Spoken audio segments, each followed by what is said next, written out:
You know what I was trying to look for earlier that was weirdly hard to find? If you can own a bear in Sweden. Okay, why were you trying to find that? Proximity alert. Vessel approaching.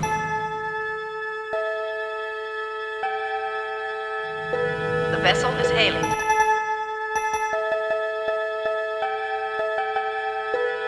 Space.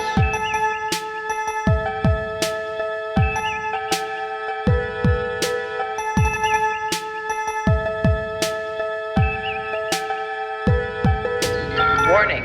Warp core collapse in 10 seconds. I can probably scrape a little bit of that fur cold open. Well, let's start. Welcome to Left Trek, your leftist Star Trek podcast. I'm Eric. I'm a fey creature that's disguised myself as your dead mom. Joining me is Zot. Hi, I'm a wandering member of the away team in a desolate planet that's been forgotten by ages, known as Indiana. So if my audio sounds a bit off, that is why. Zot is coming to us from a strange and alien realm of Indiana. I've never heard of it before. It may be part of like some D&D setting or something. I'm sure we'll find out. We'll get more world building on Indiana shortly. Today at Left Trek, got a kind of bummer episode, honestly, but it's like the worst kind of bummer episode because it's like boring. Dude, it's like one of, if not my absolute favorite episodes of Star Trek is one in Deep Space Nine. And it is definitively a sad episode. It's like, it's about like I think you showed me a clip of this. It's like the dude goes back in time for his dad or some shit like that. Or no, his son. No, my bad. It's just like, it's his son, right? He goes into the future because he gets trapped in some sort of like quantum weird space. It is his dad, actually. Yeah. Oh, it's his dad. Yeah. But it's like this like weird thing. Yeah. Like you showed me like I think like the last 10 minutes of it or something. Or it was just like yeah, like a long time ago. Yeah, you were just like, oh, you have to watch this part. This is like whatever. And I was like, okay. Yeah. I distinctly remember that at all. That's amazing. Cisco, was that his name? Yeah. I really did do this, I guess. I don't remember this at all. Yeah. Yeah, there being something about jazz again or some shit. Maybe I'm mixing up something. Maybe. And then like I know like the Ferengi kid made like captain or some shit like that. Yeah, okay, well you definitely did see the episode. That's amazing. Okay. Yeah, it's a great episode. Apparently so great I showed Sots it some time ago. So long enough ago that I don't even remember. And that's a sad episode too, and it's like a sad parent thing too as well. But it's also great. It's also really good. And also one of the reasons, audience, that you should be watching Deep Space Nine. And also other whatever. Anyway, it's great, and this one's just. Also sad and a bummer too. It's like boring. Fuck it. Episode opens. They've arrived. Some of my notes are gonna be a little slapdash because I was getting a little too bored. They've arrived on some planet that apparently destroyed themselves a long time ago, and this is another like prime. This episode is a prime example of like the weirdness of how they choose to write Troy's powers. There's a funny, I talked about it before, but there's like we've kind of dropped the bit over time, but like funny audience interpretations of the characters. We of course had Geordi the eyeball taker, And but one that I got from someone else was Troy the fraudster, that Troy doesn't actually have any psychic powers. She's just making it up. Yeah. And that's not supported by this episode, but I think the impression overall is just because of the weird way that they're written, because like she either is telling you something really obvious, or like something that could also just be explained by like normal dialogue or intuition of the characters, or I don't know how she turned into like, I don't know how she got like bomb sensing abilities from like above the planet. Like she's just like get them out of there now, and then it's just like Captain, we've received injuries, and it's just like, wait, what the fuck? Like, yeah, she has like clairvoyance apparently. Maybe but here's one of the weird things that like it happened. So they're down on the planet. It got destroyed a long time ago, and Troy's like, oh, beam them up immediately, and then of course, you know, they don't beam him up until like Picard then like immediately afterwards is like, emergency, beam us up. And it's like, it's the implication is that she said something bad was about to happen, which is weird. And then also, but then maybe she, like, the timing was so quick that maybe she sensed it when it happened. But no, because you can hear the fucking explosion on Worf's comm. So yeah, no, she did pre-crime that one. Yeah. She definitely like. So like, if I remember correctly, I think they said that like, no, they didn't even know it existed. Yeah, no. Remember? Like, yeah. They didn't even, because they were like, oh, we did like a scan and like nothing came up, and like, you know, blah blah blah. Like Worf was all sad. Oh, the bomb didn't kill me. Oh, I couldn't die a warrior's death. It is. But it yeah, is like, weird. Yeah. Like, yeah, she apparently she's a precog now. Yeah, when it's apparently. Convenient. And like. And that like never comes up ever again, by the way. That's not not a power of like, in case you were wondering.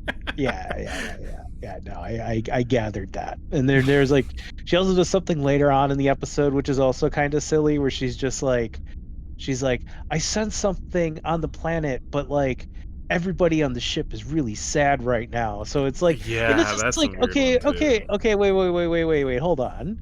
You were able to sense a bomb going, like, I don't know, like, what the fuck? She has telepathic powers to peer into like the very immediate future, but she has like the powers of Next. That track, that reference, Next, the Nicolas Cage movie where you can see like 5 seconds into the future. No, I never seen that one, but I was about to say, like, it's like one of the most useless fucking like superhero powers. It's just like, I have the power to see the future, but only 3 seconds ahead, right? The like, movie does some interesting cinematic things with it. Like I remember, like he's trying to make it in front of a train, and he's driving really fast to try to like, go before the train goes. And then we see like he's not going fast enough, and then the train hits him and he like explodes, and then of course, you know, we go back and he goes faster. It's like, you probably should have been going really fast to begin with in these circumstances. Yeah, and the final. Well, the final fight is him like imagining like every possible like permutation. Like he's trying to dodge someone who's got like a gun like to his face. He like 10 feet away, so it shows him like moving in one direction getting shot, moving in another direction getting shot, and he's just like, so he's doing all like the little right things in order to not get shot, to then like attack this guy. It's kind of stupid when you think about it. It was really dumb, and it was also like pretty stupid when it was happening, to be fair. Maybe Star Trek writers wrote that movie. Yeah, maybe that was one of Gene Roddenberry's scripts. We gotta do something with this. I always like it's like a superpower. Like, is it like anytime I ever get asked that fucking question, like, oh, if you could have a superpower, what would it be? And like, I always, my whole reason of thinking behind it is, I want a superpower where I don't have responsibility with it. Like, I don't want to have something so grandiose where like I'm compelled to like have to do something with it, you know what I mean? Like, oh, Mm-hmm. super speed or something like that, you know? Yeah. Uh I like I would like I always said I always wanted the ability of of convenience, I guess, is like how I can't remember exactly how I used to phrase it, but like it would be like, oh no, we're running late, and then it's just like, hold on, I got this. And like I for a light that we would have hit that might have turned red, I can make it turn yellow instead for like a split second, you know? And then it's just like, oh, that's mildly convenient. And be like, hell yeah, it is. There's two. Or it's There's you. It sounds or, like you want. It sounds like you want like the powers of I think the comic book character I believe is called Karma. She was also in Deadpool 2. But her power is explicitly luck. That she's really lucky. And they well, do yeah, no, I something don't. pretty good at that one. No, I don't like yeah, but I don't want it to be like so good. You know what I Yeah, I mean? get what you mean. Where it's just like I could make it like I could affect the light to change yellow, right?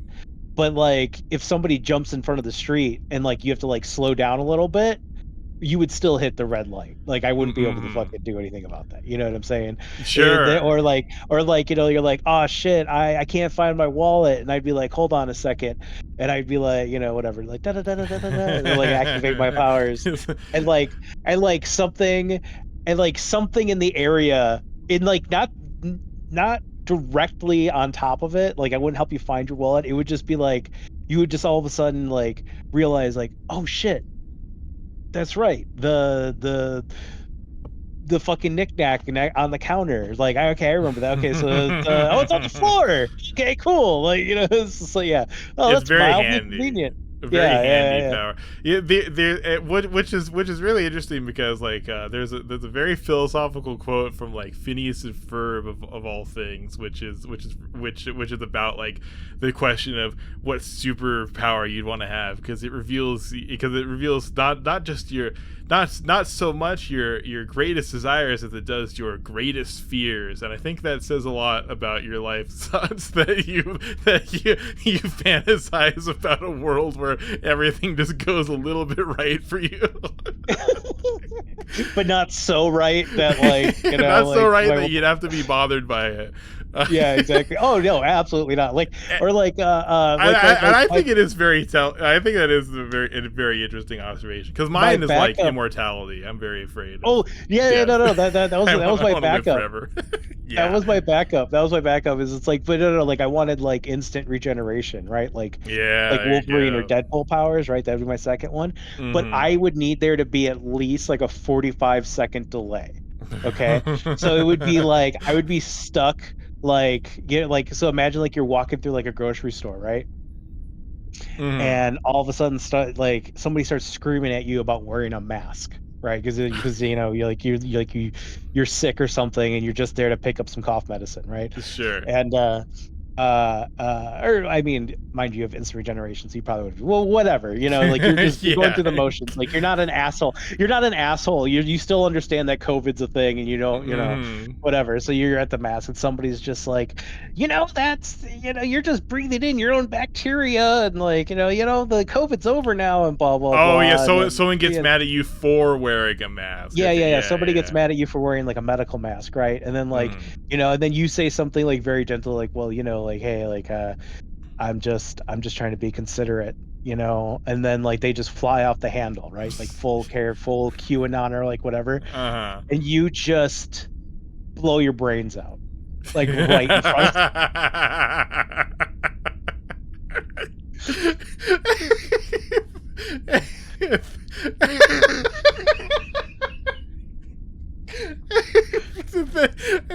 So you've like canoed your head open in front of this person, and then like 30 seconds later, you're just like Yeah, and then like you just like, and then like after she's like, you know, like completely fucking traumatized, and like everyone's freaking out, and the fucking fire department's been called, you know, ambulance been called, all this shit, right? Like your body's just like stopped twitching, you know, and like by the time everyone's just kind of like, oh my god, like you just like get up, grab your object, grab your item off the shelf, check out, you know. just flip them off and leave. Yeah. That's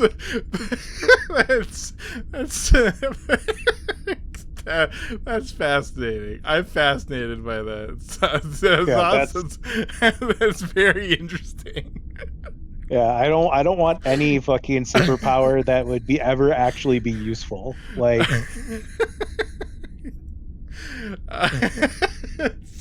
it's just that's so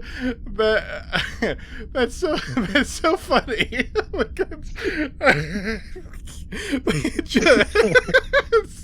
It's just such a weird that's just a weird petty way to use biological immortality.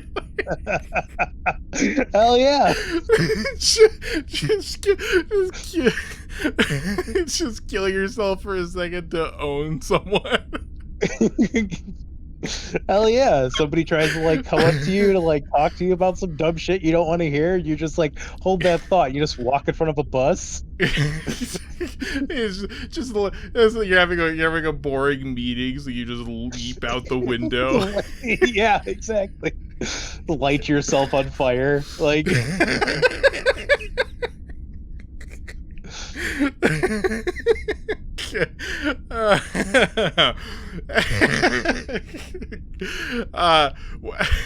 Zotz, wouldn't you rather have the power to maybe read minds, or maybe see like a solid half a second into the future at one point in time? No, like if I could, no, I would feel bad if I could read somebody's mind, because like what if you could just read what if you could just get their vibe, like Troy, specifically Troy? When you want Troy's powers, you can just you can see exactly one half of a second into the future, but then you know you're gonna feel about it, and know you're gonna feel bad about it later. Like, you can't ride horses. Because wait, did we get to that scene yet? Yeah, where Picard, Picard, that was like in season 1 or 2. You can't ride horses because you'll get swept up into the emotions of the animal, whatever that means. Which is also kind of funny, because like I was listening, I was whatever random TikTok I stumbled on, and it was like some horse like breeder or trainer or some shit like that just complaining about how terrible horses are, like how they are like my personal grievances with the panda, about how I feel like they are like built to go extinct. Like everything about the panda is like structured as an animal to go extinct. That's I hate that take. I hate that take so much. I hear that all sometimes. Oh, sorry. Continue your thing though before I tell you how much I hate your. My thing or whatever. It was like a 2-minute video where she was just like going through on how terrible horses are, like how like how dumb they are, how like their entire bodies are built to just die, like, and crumple, like how their lungs they're walking sofas with an anxiety disorder.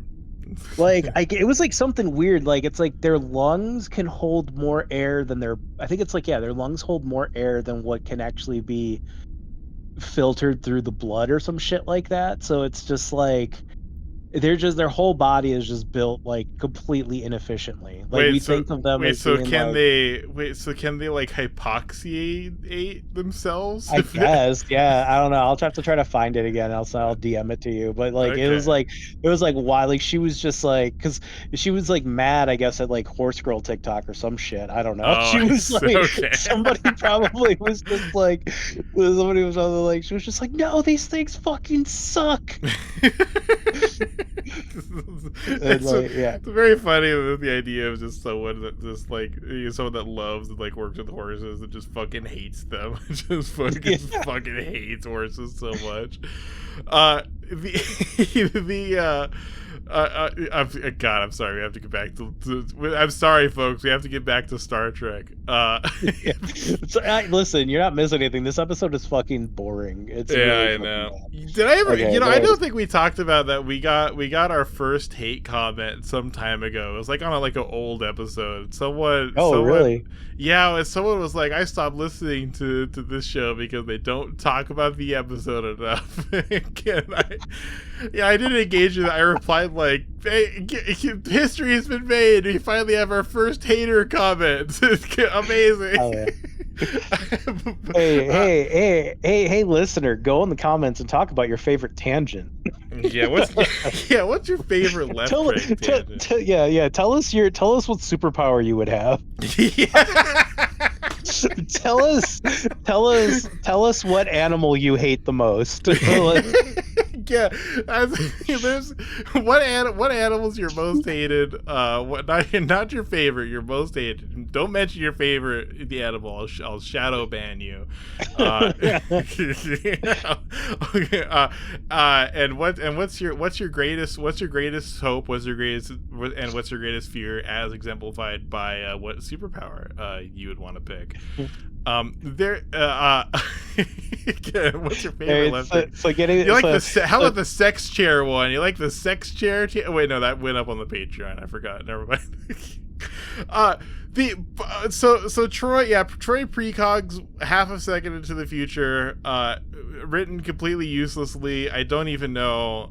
It's unclear why it happened, and it just makes Troy kind of seem like a chump. Like it's obnoxious because Troy is a good character and Marina Sirtis is a good actor, but like she's just written so often like a chump with through her powers. Like her and her telepathy is written in the exact way that I'm super glad Geordi and like his visor wasn't written. like they do a pretty good job with that, and they just do a miserable job with Troy's deal.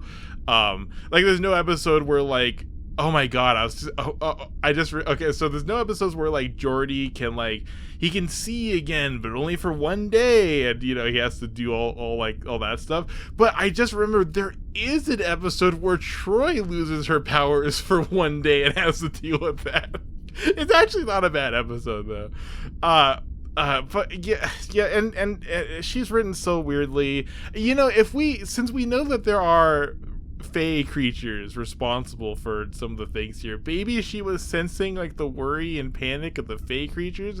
Though you'd think that the fae creatures would have just told them, if they were aware. What the fuck? Whatever. So Picard is like, I think you're trying to like memory alpha a reason into this, or whatever the fuck whatever that Star Trek website. I'm glad that I've made memory alpha the slang for just bullshitting lore, because I mean, to be fair, that do be, and there's also memory beta, which is even more like that's the not. See, memory alpha is the canon wiki. See, memory beta is the non-canon wiki. And what is and is not considered canon is very loose, and also what they do try to bring about from canon are just like the most how I go on to like the IMDb trivia and I complain about people having like weird nonsensical issues like the last episode where someone would put in trivia like, this is the second of 3 times Picard shows a native female her planet from orbit. Weird. It was dumbass shit like this. Uh, but so the way team beams, so something explodes on the surface, right? The way team beams them up, and one of them's just dead. Just can't save them with their fancy technology. She's just fucking dead. And Picard's like, and there's a couple things, blah blah blah. This is kind of where my notes slip for a little bit. Picard's like, I think it's actually a bad idea to have kids on a starship. We do dangerous shit all the time. We have to fight people occasionally. It's like a really bad idea. And so the person that died, she has a son that survives her. He's like a very young child. He's like 6 or something. He's 12 years old.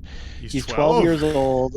Yeah, he's 12 years old. His last living family is an aunt and uncle back on Earth. And Picard is pissed because he has to go and fucking talk to a kid. And he's like, they're on an elevator, like after Troy says like, hey, we orphaned this child, and like Picard's just like, she's like, oh, I feel like this is really like they're in an elevator trying to get to go tell this kid that his mom blew up, and she's like, and then Picard halts the elevator after Troy like starts like pushing his emotion, being like, it's like, I feel like you're very stressed about this right now, Captain. And he's like, halt. And he's like, I will never understand why fucking Starfleet decided to put kids onto the Enterprise. And it's like, his points are kind of valid, you know what I mean? Like, it kind of makes sense. But then like, you also think like, oh, well, if you're like on this vessel, you're not going to see your family, potentially for like, years or decades. It's probably better for your mental health and for the sake of your family to be close to you. So like, even if something does happen like this, like they could have at least, not found out 10 years later or whatever. Yeah, I agree. It's not like it's not quite as bad as it's sometimes implied, even in the show. Because most of the time, what happens on starships is there's a whole lot of nothing. Like we're on like a deep we're on like a deep exploration one. There's also like the flagship, so it's got to do there's like a lot of political implications behind it too. It makes sense, like especially with like if like separating the saucer section, that's something that which happened twice. Happened twice. It's happened twice thus far out of a total of 3 times in the entire series. And we've seen them both, folks. It's a bit strange how they end up doing stuff like that. It's like you feel like they should remove the saucer section like more frequently to address this specific issue, but like the families on the ship are written to be like, this is not military, this is just a place, it's a place like anywhere else. It's civilian population that leads the ship in front. which is like to Picard, like if anything, Picard should like be like, maybe you should have built the ship different, and not put the fucking civilians at the front of the fucking thing. Yeah, it's not like it needs to look like that, you don't really need to have like you don't really need to have anything in front or back. You're in a spaceship.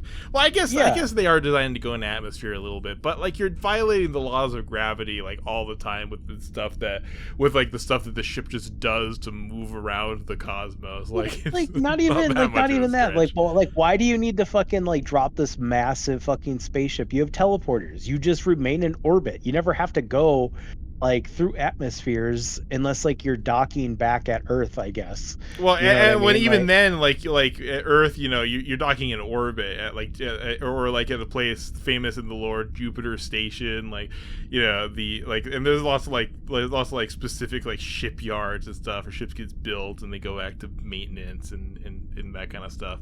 Yeah, so you don't even need this ship could ostensibly just have been built in space. It could have just been a fucking Borg cube. That's exactly why like the Borg cube is a great example of this in particular, because like your ship doesn't need to look like anything. It's a fucking cube. And the most dangerous ship in the world, big ass cube. The opposite of aerodynamic. There's no resistance. There's no like air resistance in space. You know, like there's no like I don't know. Yeah, you're like it doesn't make sense. Like it just this whole thing just seems like calamity. Like this whole thing just seems like a fucking war crime waiting to happen. Like, yeah, well, because, like, speaking because of, like to Picard's fucking point, like one of the points he makes to Troy in the elevator is because like she's just like, you know, because he's like I don't know why we have fucking families and children on this ship, and she's just like, well, you know, it's nice for the crew or whatever the fuck, and you know, like this is an exploration ship, and he's just like, yeah, well, not every not every exploration ship is sent to go fight a fucking armada of Romulans, and like she just shuts up. Like, she's just like, oh yeah, fair point. Yeah, fucking Data doesn't understand the concept of like friendship. We're cutting to Data at the end of the conversation. He's like, oh, people keep asking me like how well I knew this person. Does that matter to people if how well they know someone that died? And it's like, Data, you should, even if you don't understand this, you should know that like, yes, humans are more sad about someone that they know really well dying than they are about like someone that they've never heard of dying. Like that, like Data, even if you can't understand that, like personally, you should know it happened. Like that's a little hack writing, but sure. I think what they were trying to do is like they were trying to be like, oh, this is a great they didn't need to do that.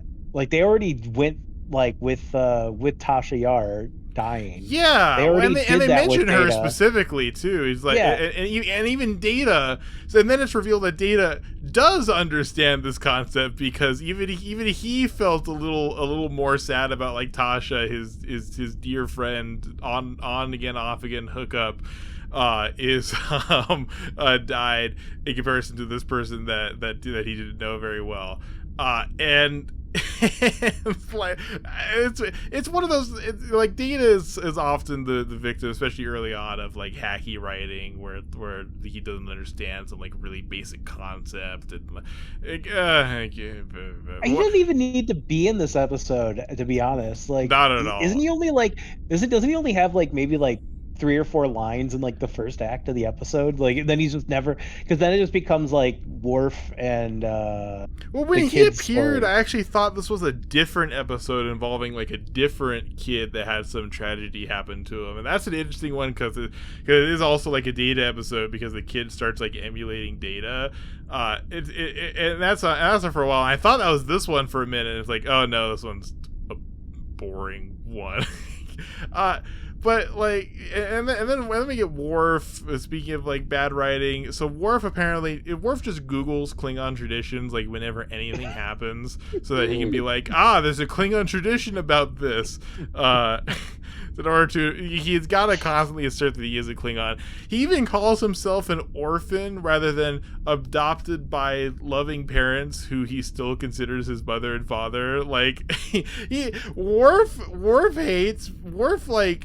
hates not being a Klingon so much that he doesn't even most of the time even consider his parents his parents. Like he talks about fucking Moog, like a man who he pretty much didn't know, rather than the people that actually raised him. It's oh my god, so he calls himself an orphan, even though, like, I mean, yes, an orphan, but adopted by loving parents. Yeah, this is like a really comparable situation. And he wants to do some Klingon like bonding ritual with the boy, because it's like his right or something. But he goes down to the sad, lonely quarters of the kid who's watching home movies. I think that's kind of like hacky too. You know, I feel like a kid wouldn't be handling tragedy like this, but he's watching home movies in his lonely quarters, and the Worf comes down and he's like, have you ever heard of pain sticks?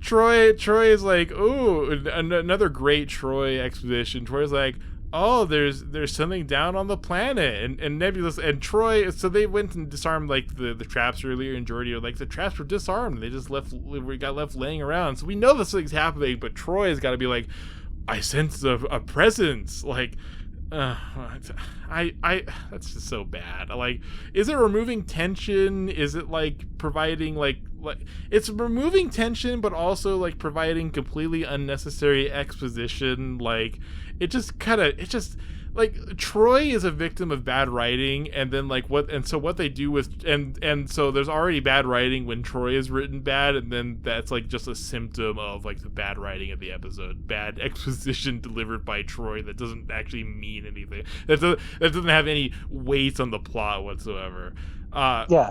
It's not like it's a scary alien either. You know what I mean? It's not like it's like it's like something's gonna like. I mean, I guess you could say they try to paint it as being malicious, but it's just kind of ignorant. You know what I mean? Like in the we don't. Yeah, and she doesn't even go that far. It's like she just is like, oh, there's something down there. It's like, okay, cool. Thanks. There's something down there, but I can't quite make it out because everybody on the ship is really sad. Oh yeah, that's this scene too. I forgot. Yeah. You also like she's also like going around and like everyone's telling like Wesley like that he should talk to him, like, which is like really kind of fucked up. Oh, you know? Yeah. Where like everybody is like trying to make like Wesley trauma bond with this fucking child. Like, yeah. There's just like they're just like, hey, your dad died. Go fucking talk to this kid who's dad. I accidentally skipped over that note earlier. I wrote down Wesley has to be like, oh cool, now I get to watch as a third party while Picard tells someone that their parents died. Cool. Like and like even his mom is like, you know, like, hey, go make friends with this little orphan boy, and like it's just kind of like, and like she's even like, it's like weird because like her character's written so warmly towards everyone else, but she just kind of like meh about her own kid, you know, like she's just like you know, he's like, oh, you know, I feel bad about my she leaves it behind on the Enterprise for a whole season and comes back and it's just whatever. And then it starts worried that he's not like fucking anyone. that was the first episode. I don't think you were around for that. That was the Wounder kid. Oh, you would have gone insane. It would have been great. The kid is acting kind of weird, but then boom, oh my god, his mom's there, she's alive, and he's like weirded out. He doesn't react how I feel like someone would react. Like, I feel like the kid would be like, Mom, oh my god, you're alive, but he like recoils from her. This is where I started feeling down. I'm like, this is a downer. This is a real downer episode. I think that's okay. Like, because like the fact that the episode's a downer is okay. Yeah, the fact that the episode's bad sucks. But yeah. No. I mean, like with him recoiling away from like his mother reappearing from the dead. Yeah, you know what I mean. Like, I think that's fine. I think that would be like a reaction because it's just like I don't know. Like, everyone like references that Star Academy or whatever the fuck it's called. Like, talks about like Starfleet Academy. Yeah, they're just like everyone's just like, oh, they teach you about death and teach you how to fucking deal with, you know, the potential. Well, he's not in Starfleet. He's just a child. Well, his mom died like 20 minutes ago, and then everyone asked him, like, "Oh my god, thank God, Mom! I thought you were dead." He's just like, "Oh my god, what? This is creepy." It's like, come on. It feels it feels uncanny. It feels like it feels like an uncanny. It feels like this episode was bad. That's what it feels like. It feels like this episode fucking sucked. So then this whole thing is going on. The woman's trying to take the kid down to the planet, and everyone rushes down, and it's like Worf comes out and is like, oh, the lady, she's alive, and she's trying to get him down to the planet. Everyone's going like, what the hell are you? What's going on? They go down to the transporter room, and then the kid gets away from the mom, and Worf grabs him, and then for some reason she just vanishes. It was weird, like the moment that he like turns around, she vanishes. I don't know if that was supposed to be something. Maybe initially they were trying to go for like a ghost angle. Yeah, I didn't look up the Maybe IMDb for this this is like episode because I didn't care maybe that there much. was maybe it was like kind of like two scripts or some shit like that, you know? Yeah. Because like, you know, remember like they asked Data, like, you know, like, oh, tell me about these fucking the people on this planet and an archaeological dig site, and like, oh, they were, you know what I mean, like talking about whatever. And then, you know, oh, ghost mom. Ghost Mom. Yeah, I didn't look up the IMDb trivia. I don't know if this is like, I don't know if this was like a script that got repurposed for something. Wow, there's not a lot of IMDb trivia. Ronald D. Moore's original idea was for Jeremy Astor to recreate his mother on the holodeck. But Gene Roddenberry nixed the idea, believing that the 24th century children would have a greater acceptance of death. I see. Okay, so that is a little bit explanatory of the weirdness here. Like the kid's supposed to be accepting death more. Yeah, I don't get it. I don't get honestly. it, Gene Roddenberry. Gene, how, I'm not honestly? really with you on this one. So the reason he doesn't act like a kid is because it doesn't act like a person is because Gene Roddenberry's idea of children. That's weird. Isn't that weird?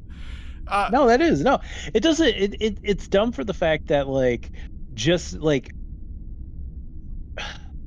why would anybody, like, they've conquered disease, they conquered diseases, like, as long as you basically have like a heartbeat and electricity running through your brain, they can like fix you, it seems sometimes. But yeah. Like there's very few diseases that they cannot cure, and they've extended the human lifespan like ridiculously, right? So you would think that children wouldn't even like, it would be so like, death is so far away from them. Yeah, I like it's well, to the point where they wouldn't like be and I think that undermines it because undermines that the idea that that they'd be more accepting of it for some reason. So I have it, and so like the it felt like the acting is weird. But then in this scene that we're talking about, the one where his mom like vanishes, then suddenly he's like, what mom, where'd you go, what happened? And I was like, oh, the direction of this child actor got way better.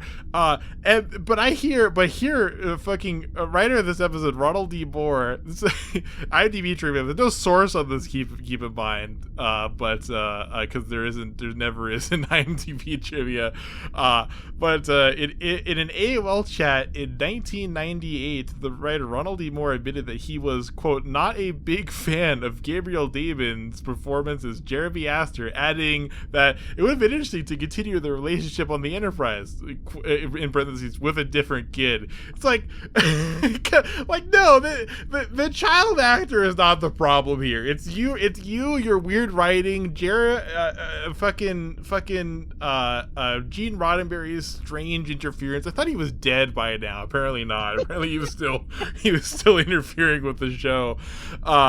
And it's not the child actor's fault. He clearly is, later on in the episode, even in this scene, is clearly more capable. This is your fault. Like, if Gene Roddenberry gives you a restriction, you should be better able to work within those restrictions. Whatever. The alien like recreates the kid's like house in the quarters. It's like, it's unclear, like, is this an illusion? Did she actually do this? It's like, it's kind of weird. The kid's acting gets better. The alien even recreates like a fully living cat that he like picks up. Apparently it's a male calico cat. That's rare. Then Crusher's like, oh well, of course he doesn't want to believe us that this mom is like a fake alien, fake creature. And this is a really funny scene because she's talking about this, and Wesley is like, and they're on the bridge, and Wesley's like right behind her, like a foot behind her, manning his post. And she's talking to Picard. And it's like, well, of course he doesn't want to go with us. Imagine if someone came along and gave us back our mothers, our fathers, or our husbands, with making very weighty emphasis. The kid, so this kid's going through a real mind fuck. Like, his mom's alive, everyone's telling him that she's not alive. Troy's talking to him, and it's like, oh, you need to accept reality, and then the illusion totally just like disappears because they're fucking with the shield on the ship, and Troy gives him a little hug, but suddenly the planet is now attacking them. They shot a beam. There's another fake creature has been on board. It goes into the transporter room. The fake creature, which is like a wisp of blue light, it assaults O'Brien.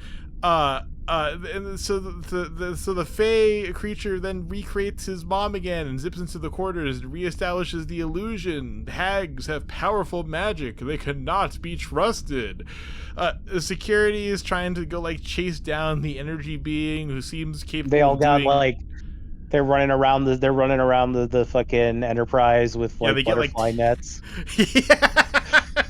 For all the good it did, because this creature has like free reign. Like, it whips at them and like knocks the people over. Like, it phases right fucking through them, goes into the walls, accessing the transporters. It's like, yeah, for all the good it would have done, a butterfly net, for real. And so what happens with every time they trap an alien entity on board? They're behind a force field, but Picard comes down and is like, release this force field so I can walk in. And of course everyone has knowledge of every section and the name of every force field emitter on the entire ship. It's like Picard didn't need to like glance over at like the paneling to see like what like number the section he was in. He just knew. They always know.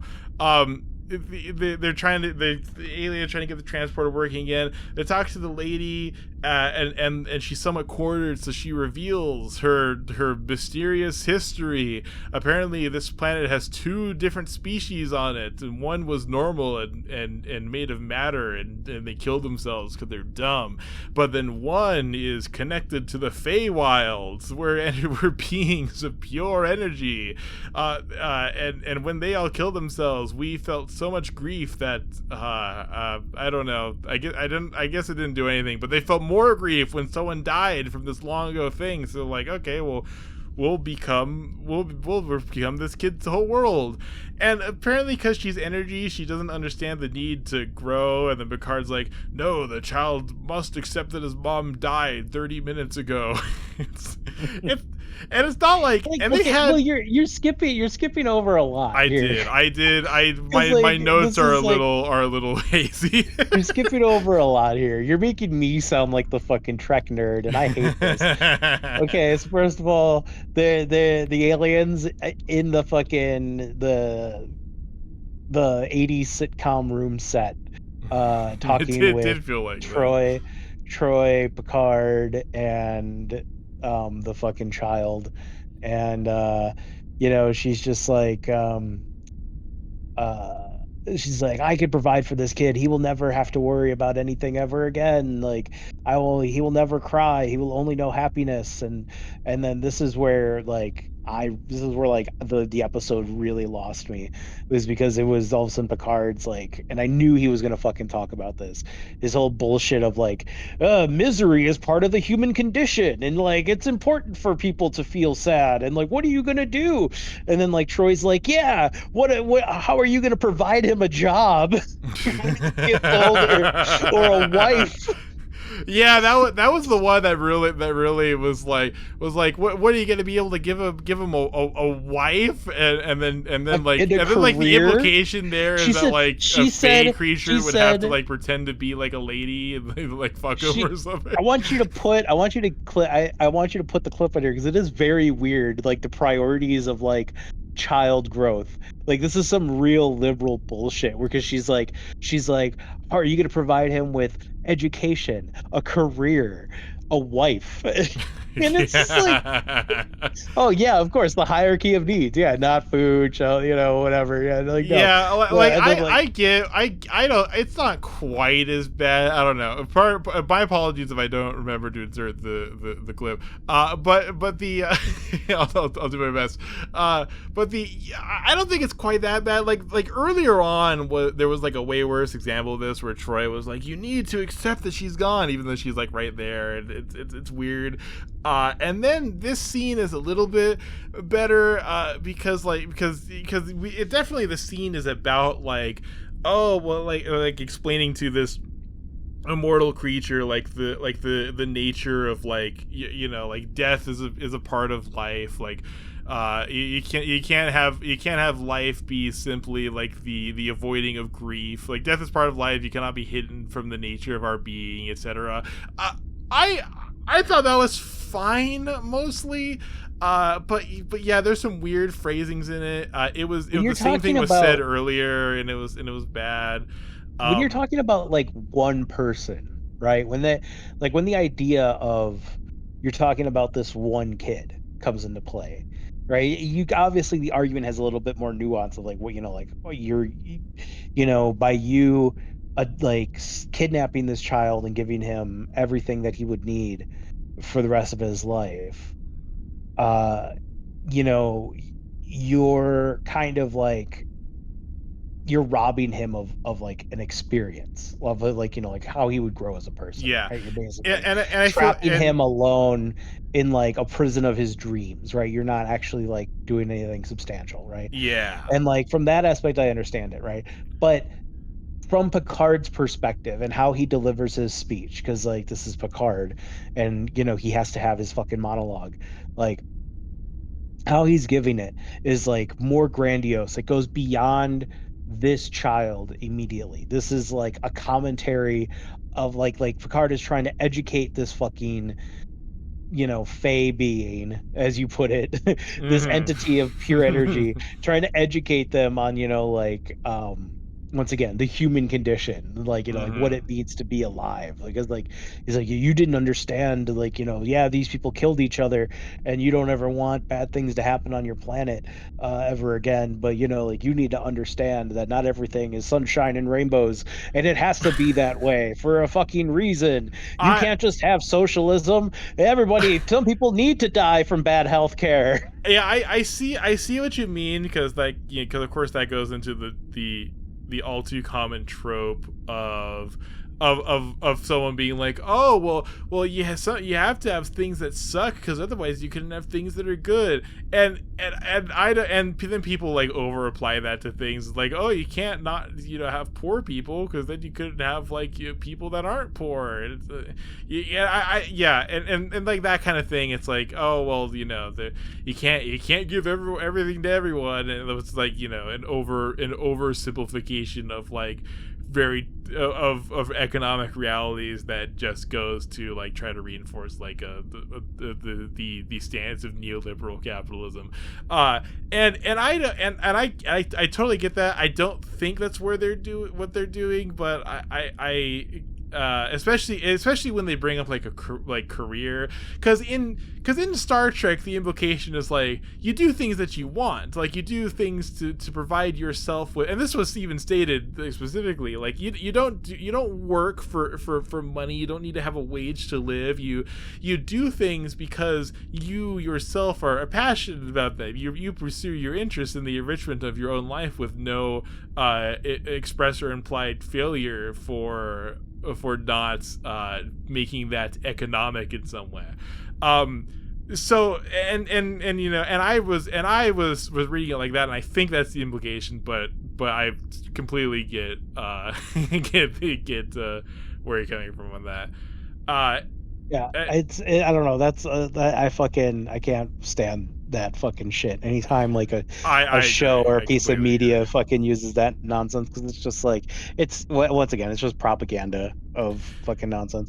One thing that I really wish. Oh, sorry. Well, I'll say this when we get to the end of Sure. the fucking Well, episode. and I want, and I also, and you have more of a diatribe on that. I also heard that somewhat recently as like a podcast or something, maybe like Inside Games or something, a good channel. But someone said like, oh, if you didn't have bad video games, you wouldn't be able to have good video games. I'm just like, no, that's not really how this works. If every video game was like amazing and like really high effort and like really meant something to the people making it, and they had all the time in the world to do so, that wouldn't make every game bad. That would make every game good. like you don't need a contrast with like shitty corporate art or like, you know, just like detritus from like, you know, Unity asset flips or whatever the fuck else, in order to then also appreciate the art form of games. Like, it's the same for movies. It's the same for anything. Like, you don't need something bad for something to be good. To me, that sounds like a fucking dipshit who's never had to navigate the Nintendo Switch online store. That's what it sounds like to me. That motherfucker has never had to fucking just be like, oh, I want to get a new game for my Switch. I want it to be something nice and quality, and opens it up and it's like 5 different alarm clock apps, 6 different puzzle games of the same shit, and you know, and like nothing good is ever there because it's just asset flips of other shit. It's just, is the Nintendo store really that bad? Yes, it is fucking awful. I thought Nintendo had more of a control over their stuff. No, no. So that's what it sounds like to me. But yeah, you know who didn't have a kid? You know who didn't have a Switch? This fucking kid. Because if he was able to play some Mario Kart. Yeah, if he just had TikTok that he could scroll through, he wouldn't never have to feel anything. He could just be looking at TikToks forever. And so I thought this was a different. So we get like Wesley coming down to come deal with the situation, and like, don't worry, finally Wesley's here. Yeah, that was literally it. That's literally what I think. Like, Troy's like, oh, Wesley, finally here. He just like walked. But thank God, like, he's not here to be like a super genius that like solves the situation because of his like wunderkid powers. He's here to like actually relate his human experiences with loss in a similar circumstance. It's like, okay, well, that's fine at least. That's better than what he usually gets to do. Yeah, he's like I think it's kind of funny because like Troy's like, Wesley, you're here. Tell Picard how much you hate him. Like tell Picard how much you actually think he sucks. Yeah, she's like, you've been wanting to say this for a while. I know it. And like, yeah, that is weird how they put that in here like that. Yeah, because I thought this was part of a different episode actually, but like Wesley talks about how he was angry at Picard and blames him for his father's death. But now he's over it. You know, and his experiences relate directly to what the kid could have experienced. Because like Worf comes in and the kid turns around and is like, why couldn't you have died? It's like, whoa, okay, well, I guess this was a kind of sore spot here. It turns out. Look at that. But so Worf has a kind of like touching scene where he talks to the kid, and like apparently he was 6 when he was orphaned, which makes a little bit more sense. I thought he was much younger, and then they also imply that he was much younger because for some reason he doesn't remember shit about like any of his like family or connections, or like he has no active memories of like anything that happened. But hey, you know, that's but I guess he was as old as 6, like still was much younger than this kid, but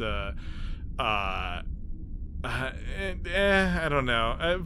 So after all this talk, the fey creature is like, I now understand the mortality of the life of mortals, and fades away, and the illusion vanishes.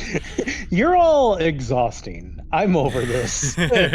Wow, this sucks. We're out of here. We're gonna go back to our realm of magic and dreams. And then back down on the holodeck, we see the holodeck doors open, and like a little trough with and Worf like walks in with the kid, and then boom, trough. Klingon standing on either side, wielding cattle prods, and Worf shoves the child in, and his head instantaneously exposed as he's painstick to both kidneys at the same time. I'm just kidding. It's a totally normal scene where it's super dark, and Worf is lighting like a novelty thick, giant, veiny candle with some other novelty thick, giant, veiny candles, and then Worf gives the kid a sash that's just like his sash. So apparently the sash that Worf wears isn't any kind of like condemnation. That's the sash that you get when you're a Klingon and your parents die. He gives the kid an orphan sash, and then the final shot has I must remember to put it on here. The final shot has an extremely funny expression of Worf, where he's like looking like it's like he doesn't look like really serious, and he's like looking really far to the side. It just looks really, it's really weird. It does not match the tone at all. It's so goofy. It's so funny. I'll put it up right here. I wish I screenshot it at the time, and I was too busy laughing. And it's literally the final shot of the episode. Yeah. So I think now that we're finally it's over. I thought initially I was like, oh, we're getting into interesting themes now. They're on a planet. Everybody destroyed themselves because of an endless war. Were you in a false sense of security because the last two episodes were actually pretty good?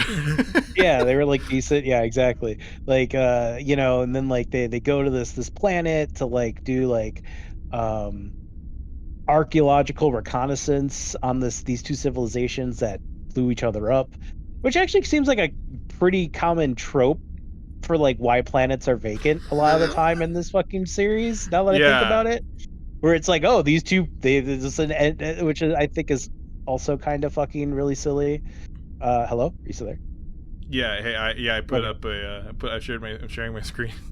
Okay. Take a look at that real quick. Sorry, my apologies. This isn't easy, Eric. Sorry, what? Oh yeah, you're on a phone. I'm sorry. I totally forgot.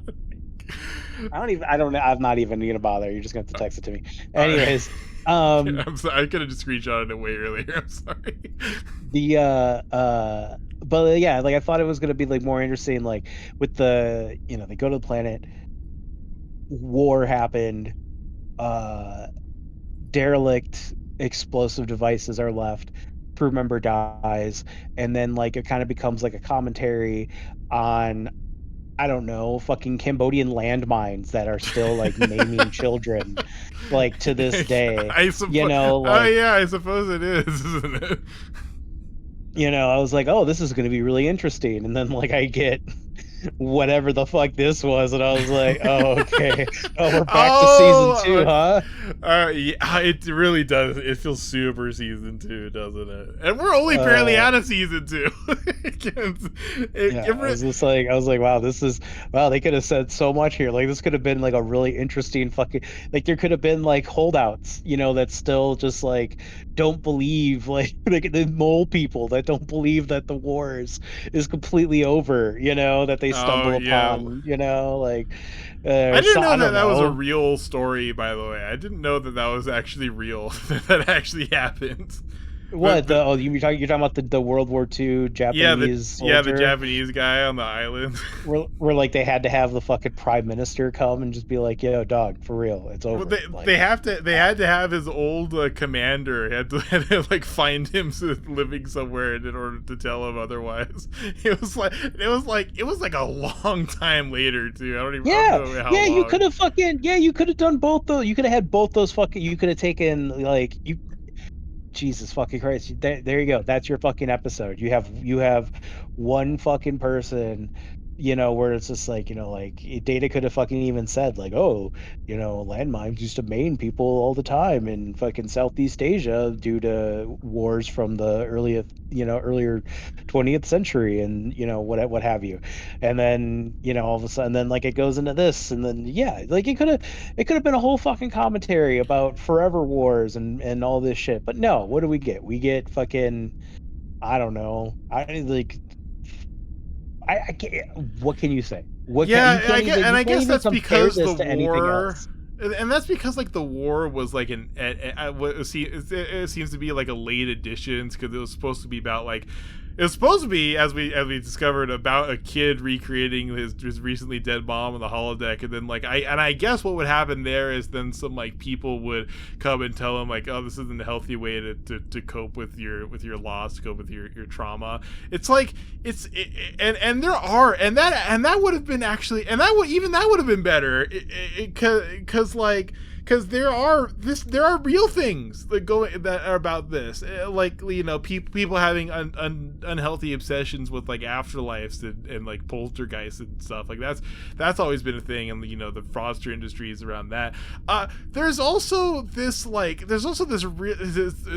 sad one where these parents will have, like sometimes a baby will die during delivery. Oh yeah, you're talking about like those like really creepy real babies. Yeah, that people get, and then they get like a baby of their baby, and then like care for them, like kind of like that, and having that like fill like the hole that they've left. Like that seems unhealthy. That seems, until they got it, and then they put it on TikTok, and you're like, oh, that's the baby's sleeping, and they rip its head off and throw it in the dryer, and you're just like, wait, what the fuck just happened? And then it's like, oh, it's a doll. And that's so sad, because like obviously these people are dealing with like a really awful thing that has just happened, and then there's just this really creepy, unhealthy coping mechanism, and that kind of thing has existed for a really long time, and it would have been great. I would have. This is so. If Gene Roddenberry fucked up this episode, it would have been interesting. It still would have been a downer, but it could have been good. But instead, now they have this fake creature, and then this stuff about a war. That's all irrelevant because it's supposed to be about loss. But the most interesting thing is like explaining like to another being like the need for humans to live human lives. Could you imagine if like they would have wrote it like, if like they could even had it where his mom died on the planet, and the Fey creatures like save her soul, or like whatever, like adopt, like get her consciousness like right in like the fleeting moments of her death, right? Like she, like the explosion happens, and like there's just like a split second, right, where like her life flashes before her eyes, or like the moment right before she's dead, it flashes like the love for her child, right? And the aliens suck up her consciousness in that fucking moment, right? And then the rest of the episode is everyone trying to have this kid like, come to his own, like hey, get over it, right? And then but then he's haunted by the void, like the thing keeps appearing to him as his mother. No one else can see it for the whole thing. And then it just ends with the alien just being like, I just wanted to give this kid closure. That's good. I'm not gonna lie, Zaz. That's pretty good. I'm trying to. It kind of is. They're somewhat reminiscent of a couple different episodes, but there's nothing really like that. That would have been good. That's a good idea, Zaz. That's actually really interesting. I would have been really interested to see that. Like everybody, like like Troy's just like and then Troy could have used her powers more, because she's just like, because then there's like a psychic like realm thing. Yeah, like she could have been like, and then like Picard's like, Troy, tell me about the boy. Like, has he gotten better? And she's just like, oh, it's very weird, Captain. Like, he should be grieving, but he's not. And he keeps talking about how his mother is still around, and I keep feeling like Oh, like so he's instances not where she's actually like, experiencing he's not actually like experiencing grief because his mom is still like talking him through, like walking him through everything, still like talking to him and stuff, and maybe he was even like psychically influencing him in some way to yeah, like she like everyone's telling him that he's that, and then like she's just like, you know, like yeah, and then she they talk about like maybe he has like schizophrenia, like oh, he's yeah, been like, like you know, deeply like traumatically affected. He's like developing a mental illness, like yeah, like it's just like this whole fucking thing, you know, that's a and then cool it's just angle. That's a like cool angle to take as yeah, well. yeah, like nobody, but like, you know, nobody sees her until like the last minute where she just like, you know, where she, like Yeah, Picard has had it, where like Picard has had enough and like finally decides to sit down with the boy again, and then like, and then she's just like, no, I am here, and Picard is right. I am not your mother, but your mother loved you very much. And, you know, and I took on this form because my planet was destroyed by people who were bent on destroying all of their loved ones, no matter what, because they were so in tune with violence. And I couldn't bear to see another fucking creature, uh, you know, be murdered, to suffer the same that everyone did eons ago, be still, you know, from like yeah. their negligence of their weapons or whatever the fuck. And And then maybe it's you just could have, like, and maybe you could have. That's a very touching. That's a very touching one. And then you could also have like, and you know, this might be a little too dumb, but then you could also have it like tied in by for the Husnock from the Survivors episode. It's like oh yeah. Like the planet was destroyed, and it used to be just like this whole violence, and then and they were surveying this completely empty like world, and then you know like some booby trap goes off, and then that was the Hostock planet. Yeah, that was the planet then that there's got wiped out. yeah, then there's like these fae beings that like also inhabited the planet that were like disgusted by the violence of like these creatures, and didn't want it and didn't want it to continue. That's okay. That's dumb. That now this is dumb. This is me being Now that's no, dumb no, now. no. But no, I no. think No, you know your what you idea did is there? great though. You know what you did there? You know what you did there? You made it Star Trek. That's what you did. You took like a Look at great that. story and you were just like, nope, this has to be really fucking silly. Hold on. Okay, I don't think it'd be that. Okay, I think what I did with it is like as I like MCU'd it, like I Marvelized it. I'm like, Yeah, oh, there you how go, could yeah. how could this be Yeah. how could this be added to the canon? Yeah. There you go. That's what it is. Zot, It's not necessarily I think silly, that's a but like, lovely. yeah. Zot, I think that's a really lovely story. I like it's reminiscent to me of a couple of George R. R. Martin stories actually. George R. R. Martin was a prolific sci-fi writer for a while. Like there's one where like it's also about the patriarchy as well, and like the necessity of like the destruction of patriarchy. Like there's this woman who is like who her father dies, and then she's trying to bury his body, but it's so cold and the ground is frozen over, and she's just like trying like fruitlessly to like dig this hole to bury her father, and she can't put him to rest. The ground has been frozen over, and it's this whole thing. It also gets repeated in Game of Thrones a little bit too. It's so interesting. There's just so many ways that you could take a story like this and make it interesting, and they did none of them. And they didn't do a single one. Hey, listen, it's on the table now. So if there's any like if we see this in like any new Trek episode, it happened here first, folks. Yeah, there you go. I'll lay out a premise for a new Trek episode that kind of reminds you of this. Is that I've had a story idea for a long time. I haven't even written into a treatment though about like these two people, a couple. And then one of them is victim to like a terminal illness that's ongoing, and then it's like a fantasy world, right? So then they undergo this some kind of like ritual to like meld their consciousness together into the one that's like meld the person that's dying consciousness like into the person that's still alive. And then what essentially happens is a new person. It's not like they both live together in the same brain. They're just both now one person that was these two people, and they have to like, and this person has to like now like set their feelings out and organize them, and it's so confusing. And then they can have like feelings of guilt and stuff about like future romantic attractions, even though they're all like part of the same person. There's just so many things that you can do with grief and mortality. I mean, think about a million stories for all of human history has dealt with this in some way, and they're all more interesting than this one, than this show. Yeah. So if you option that one into a new Trek episode, Alex Kurtzman, you'll be contacted by my lawyers. I'm suing you.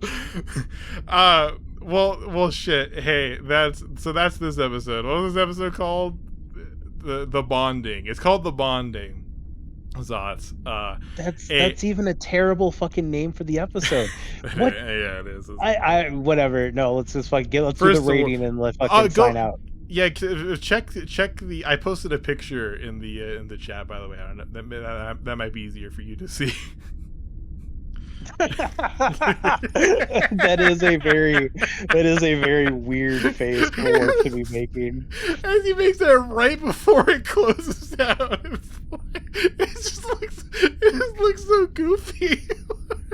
That is a very awkward face for Worf to be making. Yeah, all right, Zots, out of binary rating out of yes or no, out of 1 dead mother recreated by Faye Magic.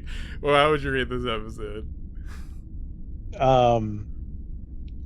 So wait, the dead mother is good in this case? Yes.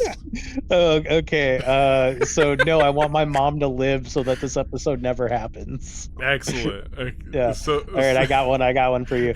Out of more 8, complicated every time.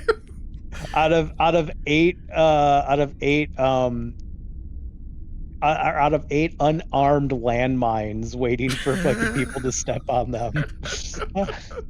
How do you rate this episode? There's a very funny scene in American Dad where they're talking about like Iran Contra in like this little like animated form that's reminiscent of like the I think like the Peabody cartoons or something like that, and they talk about like the landmines used by the Contras, and then they like see some. It's a little scene of like some kids like running happily, and it goes, and landmines, and the kids like explode, but it's into like red, white, and blue fireworks. Our friends were the Contras. Freedom was their mantra, so we sent them lots of money for guns and landmines.